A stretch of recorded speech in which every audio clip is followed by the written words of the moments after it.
చర్చలు జరుగుతూ ఉన్నాయి. అండ్ ఇప్పుడు ఇక్కడ ఇవాళ నిజంగా ఈ కథ జరిగిన ఆ ప్రాంతం నుంచి లైవ్గా ఆ లవ్ స్టోరీని వీక్షించినటువంటి ఒక స్పెషల్ పర్సన్ ఇక్కడికి రాబోతున్నారు. సో ఆ స్పెషల్ గెస్ట్ని గట్టిగా చప్పట్లతో వేదిక మీదకి ఆహ్వానం పలికిద్దాం. The man who witnessed this Raju Vets Rambai real story.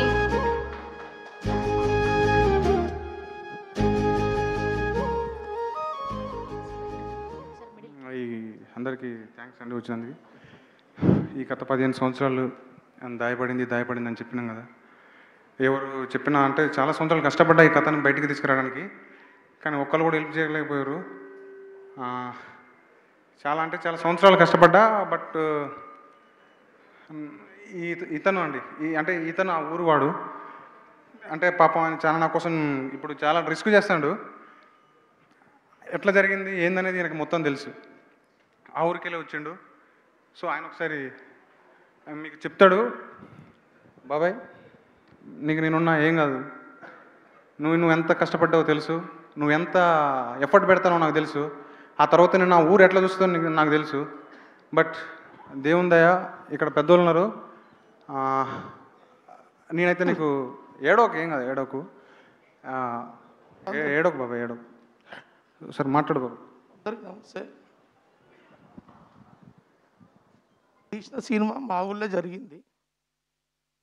నేను కళ్ళ నిండా చూసిన, దగ్గరుండి చూసిన స్టోరీ ఇది. కానీ ఇన్ని రోజులు ప్రపంచానికి తెలియదు, లోకానికి తెలియదు. ఈరోజు ధైర్యం చేసి తీసిన సినిమా. కానీ ఇది నిజానికి 15 ఏళ్ళ సంది మా కడుపులో మసులుతుంది. కానీ నేను చెప్పేటోడు ఎవరు, పక్కింటోడు కూడా చెప్పాడు పక్కింటోడికి. కానీ ఇటువంటి బాధ ఎవ్వరికి రావద్దు, పగునికి రావద్దు, పగుని పిల్లలకు రావద్దు నేను కోరుకుంటాను. ఈనాడు 2-3 సార్లు వచ్చిండు మా ఊరికి. వచ్చి ఆ కథ గురించి అడిగాడు బాబా. అడిగితే ఎప్పుడు చెప్పలే పాపం. ఎండల మా సీన్ గాని సాహిత్యగా అడిగిన, ఈయన నేను కొంచెం చెప్పిన. ఇప్పటికీ నేను ఒకటి చెప్పాలని వచ్చిన కానీ ముఖం దాచుకున్న చూడు సిగ్గు అవుతుంది. అరే లోకానికి చెప్పినవారు సాయిలు,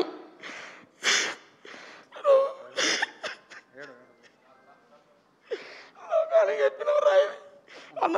లోకం అందరికి తెలియలేదు, అసలు ఇక్కడ ఏం మాట్లాడాలో కూడా నాకు తెలుస్తలేదు. సంవత్సరాలు ఇంత అన్న.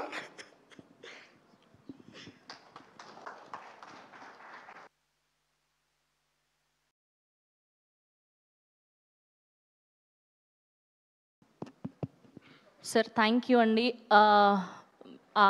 Love story